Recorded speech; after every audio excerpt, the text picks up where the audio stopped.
Hello, my name is Sadie, and I am going to do a book talk for all of you today. I have with me 6 books that I think are great for any preteen or teen to read, regardless of genre or really of your previous reading experience. These are just 6 books that I think you can pick up any of them and read and get a great story. So without further ado, I'm going to get started. The first book that we have is Rowell's Carrie On. And here you go, you can see it in the light. This is the first book in a trilogy.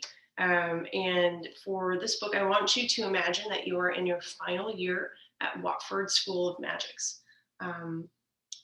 This is the year for you where everything is supposed to come together. The relationships that you want to solidify before you leave school, your hopes and dreams after school is over. You want to figure out what those even are, and you want to be able to experience this place that you really consider important to your own home. You want to experience this one last time, but the school has something else in mind for you. When you get there, immediately things start to go wrong. The veil that normally separates the living and the dead starts to unfold, and people who have deceased start to return to the living, and they do not do so just out of the goodness of their hearts. They do so to reveal secrets that have been held through death, and so this spreads drama and chaos really across campus. Additionally, your roommate has just gone missing. This is a bit smaller scale, but to you, this is a large deal because the people that you normally look up to and trust are not being honest with you. They're not being authentic. They aren't giving you straight answers as to why your roommate has gone missing. And finally, and perhaps most importantly, the ever-looming threat of the humdrum, the magical being that is capable of pulling magic permanently away from any given location, is threatening to attack the university yet again. And this is because you are the chosen one, which I probably should have mentioned earlier. This is something that you have a hard time accepting. And yet everyone seems to have hope because you exist and seems to be confident that you're capable of solving all of these problems when really you just want to be able to tackle your final year. Can your own personal conflicts be resolved as you try to become the person that everyone else wants you to be? Can you still find a way to be yourself and solve these problems for everyone else? And should you solve these problems for everyone else? Or is that just your duty? These are the questions that Simon faces in the book Carrie On. And the story just gets started here. The second book is already released, and the highly anticipated concluding novel in the series will be released on July 6th, 2021, which gives you just about a week to hurry up and read the first 2 books so that you can be there for the release of the third. And this is Carrie On by Rowell. This is a great book if you are a fan of Harry Potter, but want more magic, more characters, different kinds of magic, and different personalities thrown in the mix. Carry on. Okay, and then we're going to switch gears a little bit. The next book that I have for you is Persepolis, and this is by Marjane Satrapi. This is a graphic novel, but you do not have to be a fan of comic books or graphic novels in order to enjoy this book. This is just a great autobiography. The story alone is captivating and captures your attention, and the art style that goes along with it just heightens your own reading experience. And so this is just a wonderful overall reading experience to try out. The story of Persepolis, so this is of Marjane Satrapi's childhood. She writes about her own perspective growing up in 1980s Iran during the Islamic Revolution. And this is a time when more extreme religious views were becoming reinforced within her country. And she tries to still be a normal teenager and really grows up as a normal teenager in these more chaotic and confusing times for her family and her loved ones. Because she is growing up in the middle of a revolution, Marjane knows war, she knows death. She sees what people are willing to fight for, and what values people are willing to uphold with their own lives. She confronts her own views of religion, of family, of what it means to be proud of your country, at the same time that she is wearing clothing to school that she knows is against school policy. The same time that she's ditching school, she goes out and smokes with her friends. She makes regular teenage mistakes and risks in this crazy time. And through this window of childhood that we can relate to, she is able to take us to a world that we just have not experienced before. And she's able to give us this unique experience that we are lucky to be able to that we're lucky to be able to have a window into. So I would encourage you to check out this autobiography, Persepolis by Marjane Satrapi. And when you do, after you read this, you can check out the excellent movie that has the same name, covers the same content, and is actually in the same kind of art style as the graphic novel, which you can see more closely here.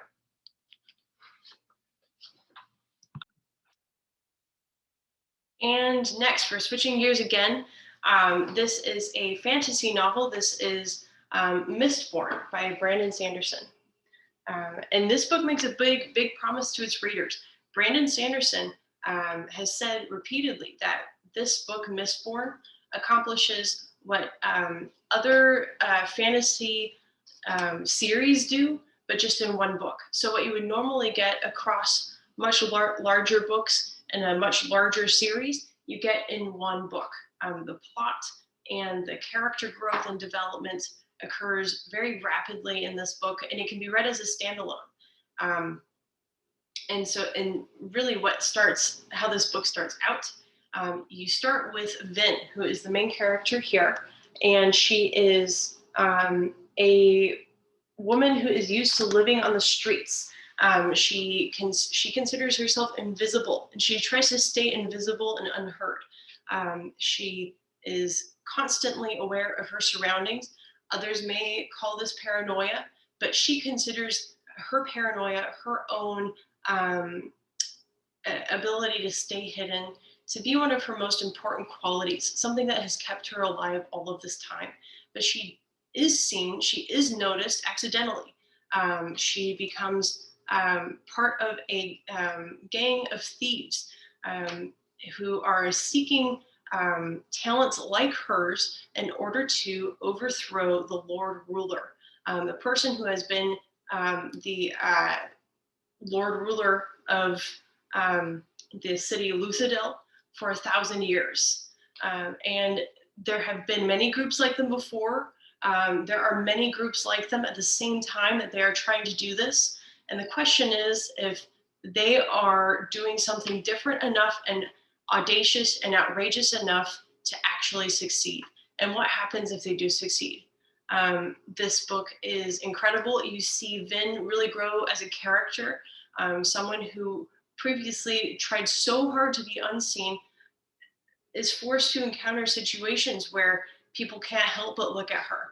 And how does she find her own identity in that? Who is she when she's been trying to just remain part of the shadows for so long?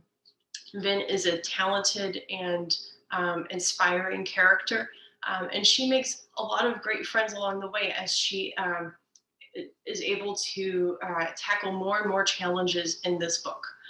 This is a thrilling fantasy novel, and it is Mistborn by Brandon Sanderson. And if you like this, then you can find many other standalone novels that have a similar kind of setting, but just different rules, different magic, different characters. So you can find similar stories by Brandon Sanderson. And you can also find his epic fantasy series, which starts with The Way of Kings, and that is another excellent novel. Okay, and then next we have, I'm switching gears again, we have a romance novel, and this is Spring Snow by Yukio Mishima. Even if you aren't a fan of romance typically, this covers not just romantic love between two people, but it covers what it means to be passionate and what it means to care about something so much that it becomes the most important thing in your life, and it becomes something that your own life force is attached to. That is the kind of passion that Yukio Mishima was so great at capturing in his own writing. This is the story between, it takes place in 1912 Japan. And it is the story of Kiyowaki Matsuge and his best friend Honda. And they represent two opposite ends of the spectrum. Kiyowaki is initially aloof, but breaks into this passionate love affair and becomes a whirlwind of force that Honda, the more passive, really the more passive character, is forced to kind of confront and realize that that kind of force is missing from his own life. And so Honda observes this romance from the outside. Kiyowaki falls in love with Satoko, his childhood friend.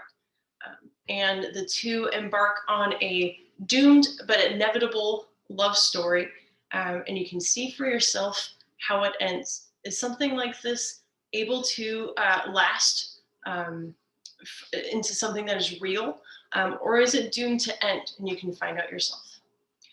If you do enjoy this book, you can find other great novels by Yukio Mishima. He has an incredible writing style. He is known for his very pointed and beautiful descriptions, and he is known for discussing passion and love in many of his other books as well. Okay, and then next I'm going to switch gears again. This is Space Boy. It is a comic book series by Stephen McCranie. And I wanted to show you also that you can actually read this on your phone on the app Webtoon. It has since been published, so you can also find the comic book series online. So you can order that actually and get the physical books, or you can read it for free on Webtoon, along with a lot of other great comics. But Mistborn, Space Boy specifically is an excellent book. It is actually about this girl named Amy and her gravity-defying pigtails. She is born in deep space on a mining colony.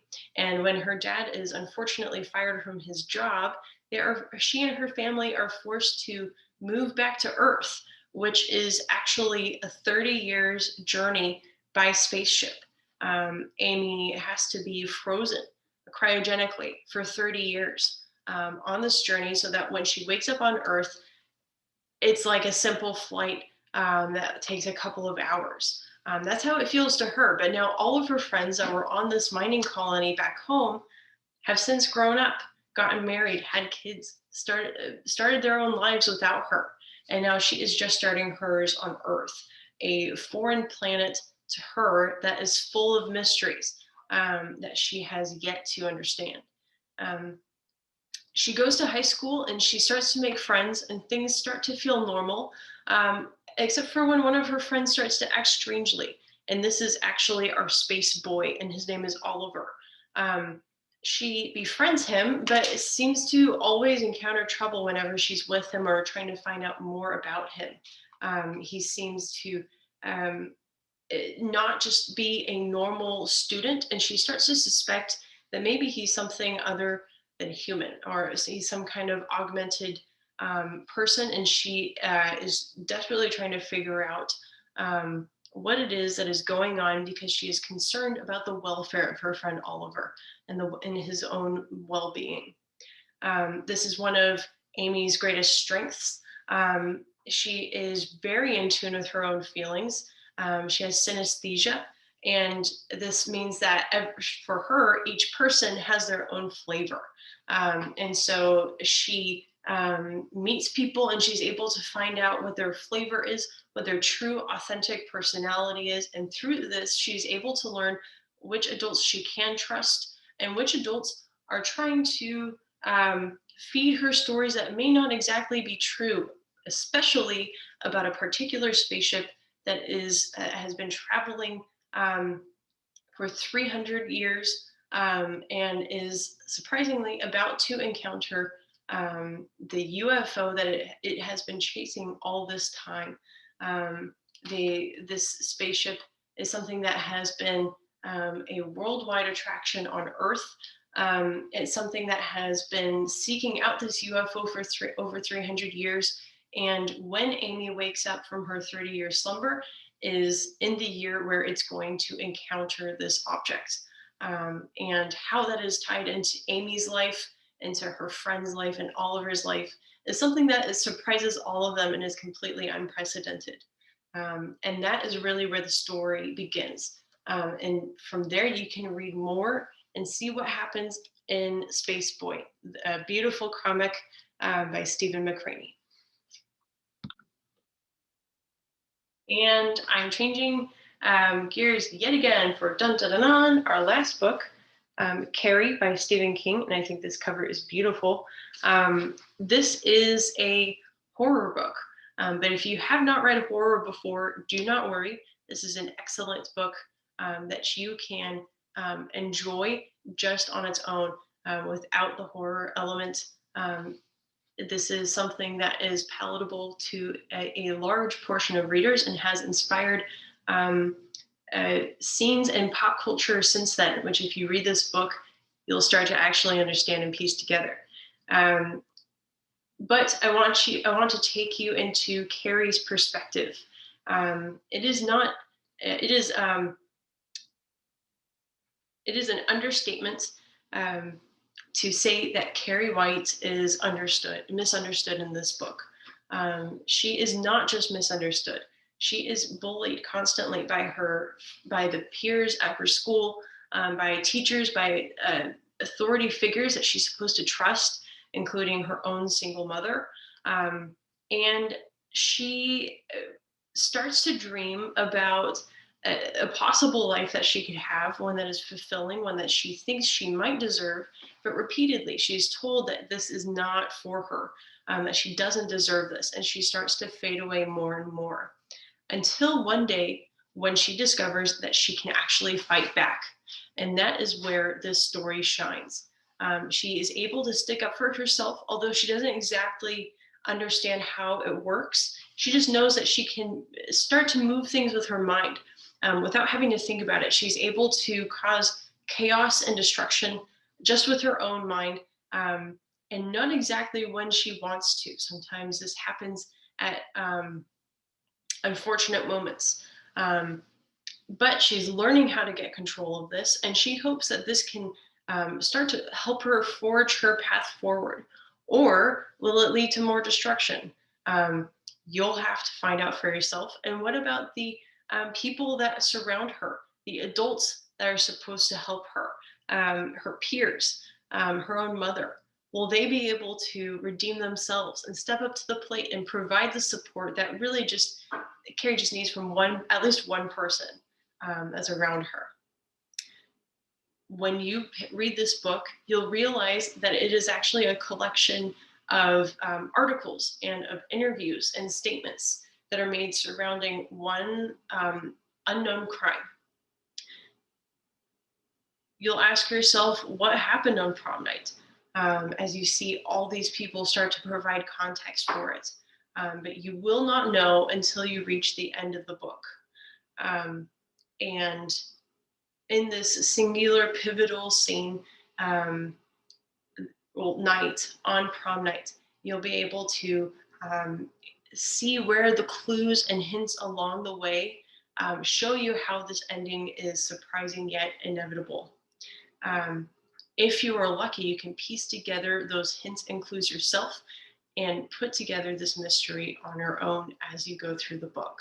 And that is what makes Carrie such a great read. It is the drama and the tension is focused in this book so that you really just want to pin down on one night, prom night, what goes down. And if you like this book, there's a lot more where this came from. Stephen King has written a lot of amazing stories, and his repertoire is well known, and you can find it pretty much anywhere.